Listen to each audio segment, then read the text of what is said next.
फैनाया बहुत गोबाव दिन जाबायमोन। देहाया थिग गैयामोनना बेना, नङाबा मोसानानै देखायबाय थायोमोन। देहाया थिगबा साननैसोनि उनाव आं लाबोफिनगोन। दा नैबे सुपार मार्केटाव दंफैयो जों। देवबाराव बन्द थायोमोन। दा एसे एनै नुदों। बियो क्रिसमासनि डेक'रेसन खालामनायनि थाखाय फानदों। आरो जोंनि बड'लेण्डनि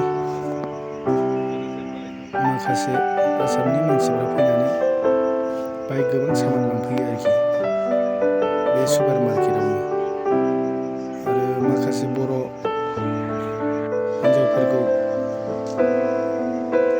बिजनेस खालामनाय नुदों नैबे सुपार मार्केटावनो। बै नुदोंना बास्केट, बे बास्केट बेगखौ बहुत मानसियानो बर' हिन्जावफ्रा लानानै थाङो, फानहैयो आरोखि। बेहाय एसे हलसेलाव मोनो, खमाव 120, 110, 100नि मोननाय जायो आरोखि नैबे बास्केटखौ।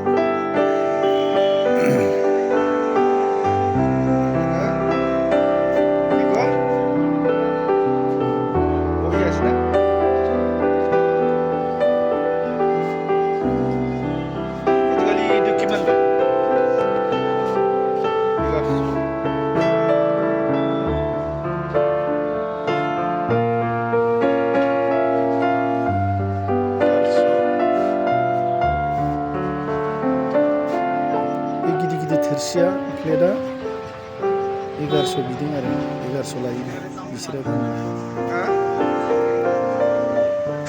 हलसेलाव लांनोबा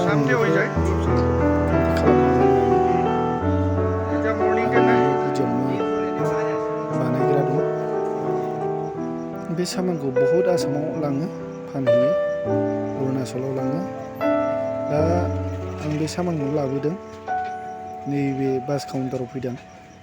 अरुणाचलाव लांदों सुपारजों। सामाना पुरा बरथा। बे प्लेटखौनो लाबोदों आरोखि आं, थोरसिखौनो नैबे सुपारजों हरसिगोन अरुणाचलाव। धेमाजियावबो हरनो नागिरदों। दा दं आरोखि नै ओइनि बिथोराव। सोरबा बिजनेस दंबा आंजों कन्टेक्ट खालामनानै फैनो हागोन, आं हेल्प होनो हागोन।